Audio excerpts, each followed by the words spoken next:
grand séisme arrive sur l'Amérique. 27 octobre 2020. Parole du Seigneur délivrée à sa messagère et prophète Loïs Vogelchar, traduite et lue par Justine.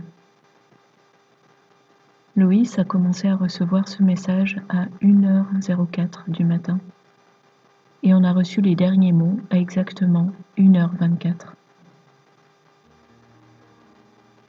Le séisme arrive et je l'ai retenu jusqu'à ce que président Trump gagne les élections.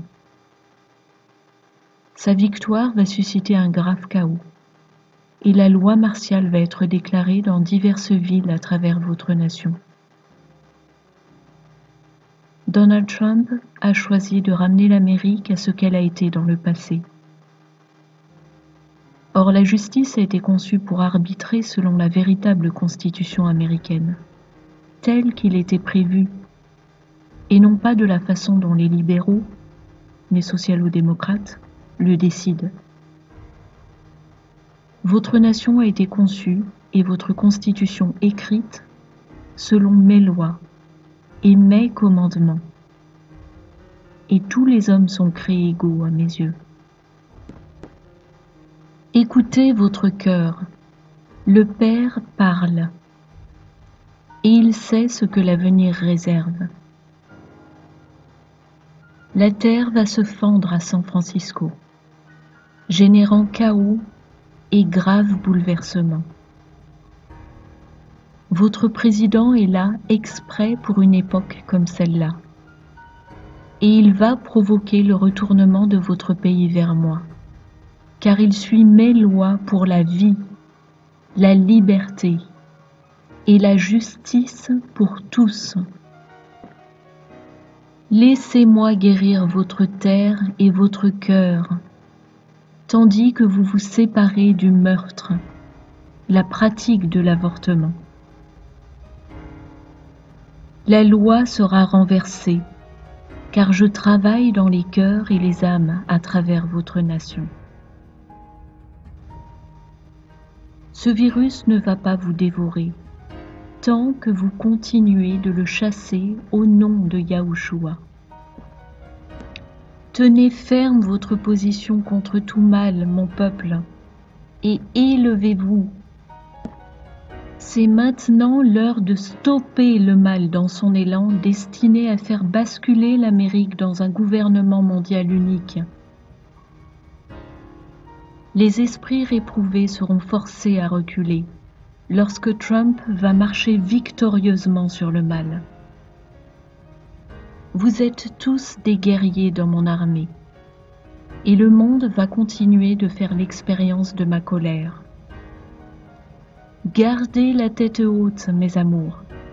Ne pliez le genou que devant Yahushua, et repoussez le mal partout où il se trouve.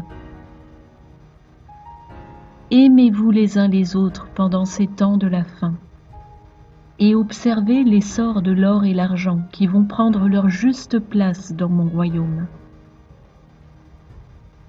Construisez votre arche de protection, tant qu'il fait encore jour. Marchez avec moi et restez sous mon parapluie protecteur, au fur et à mesure que Yahushua vous conduit en lieu sûr, quand le timing sera le bon. Tenez-vous prêts, car l'enfer va se déchaîner quand président Trump va annoncer qu'il a été réélu votre président pour 4 années supplémentaires et qu'il va aider l'Amérique à revenir à moi, avec davantage de liberté que vous n'avez connue depuis bien longtemps. Il fera également taire la violence et déclarera la loi et l'ordre à travers l'Amérique.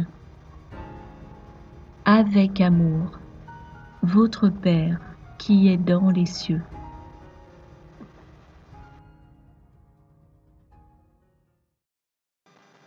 Comme nous le savons tous, le peuple juif était chargé de faire connaître Dieu à tous les peuples et de leur apporter la bonne nouvelle du rachat des péchés et du salut en Jésus-Christ. Mais lorsque le Seigneur est venu sur terre dans la chair, la plupart parmi le peuple juif n'ont pas reconnu le Messie.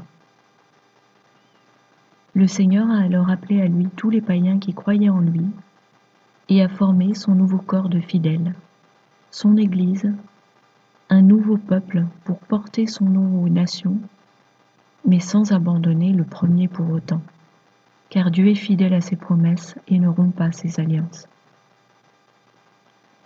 Ce nouveau peuple est l'Israël de la promesse, l'Israël selon la foi, par opposition à l'Israël selon la loi, selon la lignée héréditaire de Jacob dans la chair. Ce peuple est spirituel. Il est composé de tous les croyants en Christ à travers le monde, qui sont les membres de son corps. Cependant, à chaque chose spirituelle correspond quelque chose de concret dans notre monde physique. Et c'est par ce moyen que le Seigneur nous apprend à comprendre le spirituel. Ainsi, l'Amérique est la nation dans ce monde qui représente l'Israël spirituel au complet. Comme nous l'avons vu dans l'exposé intitulé « Identifier les chrétiens dans la prophétie biblique ». Ayant choisi cette nation pour réaliser ses desseins, notre Dieu devait lui permettre de se doter de lois qui soient conformes à sa volonté. C'est ce qu'il a accompli au travers des pères fondateurs de l'Amérique, par l'établissement de la Constitution américaine, seule constitution au monde qui est conforme aux lois divines et qui offre à tous la protection de la vie, le droit à la liberté et une justice juste et impartiale envers tous. Tout comme Dieu a donné la loi à son peuple hébreu, il a donné la Constitution américaine aux États-Unis d'Amérique, afin de voir ses voies enseignées et appliquées dans cette nation, qui représente et symbolise son peuple chrétien au complet. La nation qui s'est elle-même proclamée depuis sa fondation « One Nation under God », ce qui peut être traduit par « une nation soumise à Dieu » ou bien « une nation unie sous Dieu ». Les dits démocrates aux États-Unis ont peu à peu cherché des moyens pour démanteler sournoisement la Constitution américaine, parce que leur agenda est contraire à Dieu et à ses lois. Pendant le double mandat d'Obama notamment, ce dernier a outrepassé la Constitution américaine à de très nombreuses reprises, gouvernant par ordre exécutif. La politique des démocrates en Amérique, la gauche politique, est dite libérale et socialiste. Mais les gens en général, et les chrétiens en particulier, ont une idée positive du socialisme, en raison de l'endoctrinement opéré par les élites au travers des médias et du système éducatif notamment. En réalité, le socialisme n'est qu'une version édulcorée du communisme, lequel est un système totalitaire sans pitié, qui réduit les hommes à un total esclavage, une vie de misère, sans liberté, sans justice et sans droit, ni de penser librement, ni à la propriété, ni au divertissement, ni même à défendre sa vie. Le communisme a fait entre 100 et 120 millions de victimes dans le monde. Or, le nouvel ordre mondial est d'essence communiste et totalitaire. Le communisme est une doctrine hégémonique et anti-Dieu. Le communisme est le dragon rouge, symbole de la Chine communiste. Or, le socialisme, que nos peuples ont largement plébiscité et voté au pouvoir pour diriger dans nos diverses nations, c'est le bébé dragon, qui est en pleine croissance et qui compte bien arriver bientôt à sa pleine maturité. Aucun symbole n'est fortuit lorsqu'on étudie les prophéties.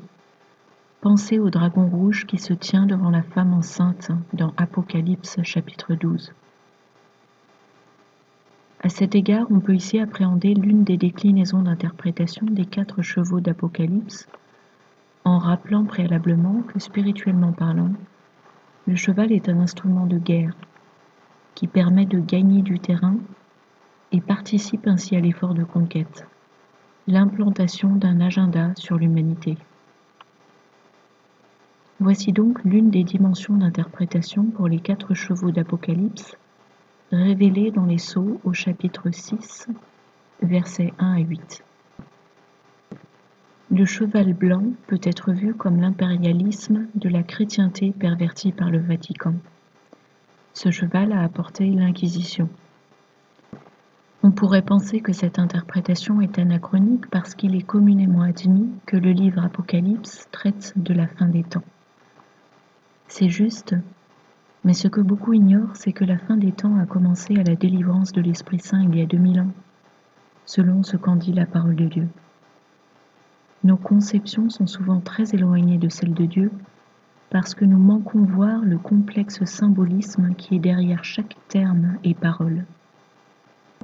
Ce cheval blanc travaille de concert avec les autres chevaux à travers les époques, y compris aujourd'hui.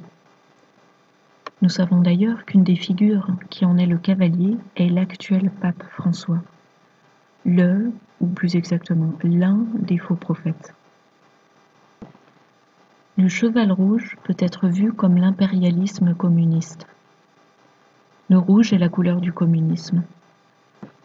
Il s'est manifesté à large échelle à l'époque de l'URSS, l'Union soviétique, mais est aussi très présent aujourd'hui dans le monde avec la Chine en tête de file.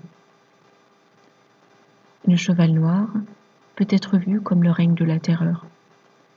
Il s'est manifesté à toutes les époques, à chaque fois que les peuples ont connu des révolutions et des guerres. Le noir, c'est l'absence de lumière et de vérité.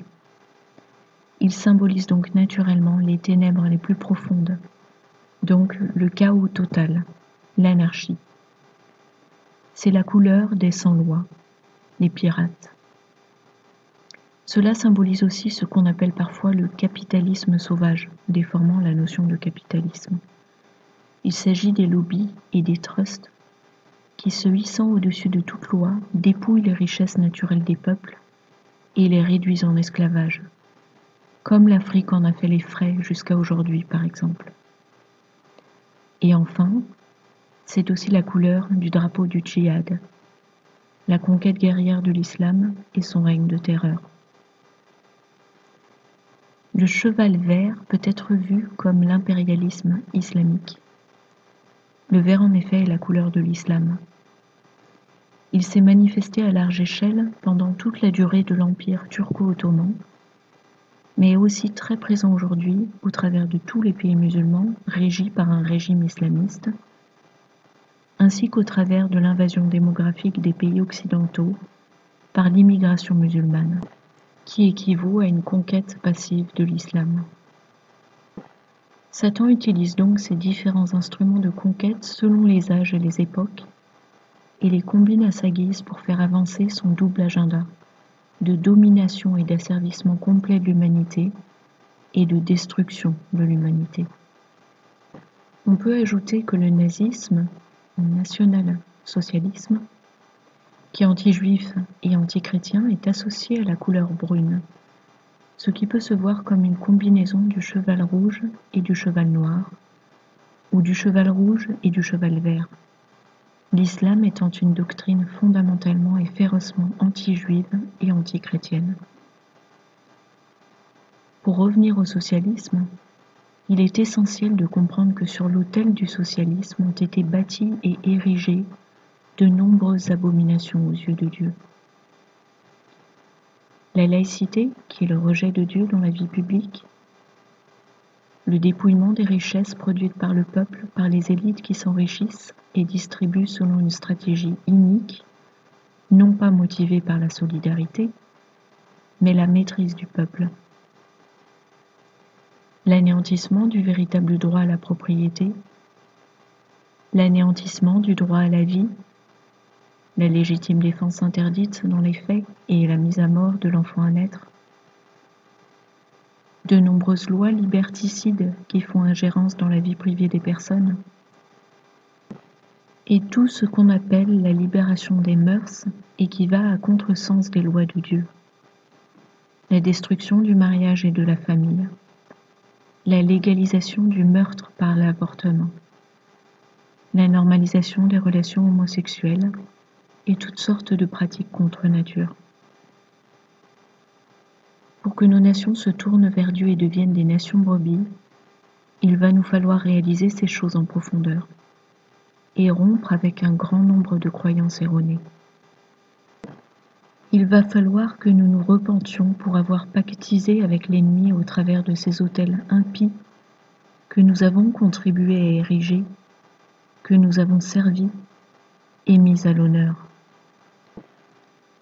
Par la grâce de Dieu et son œuvre de restauration, l'Amérique sera la nation brebis leader dont les autres nations devront s'inspirer pour entrer dans le millénium.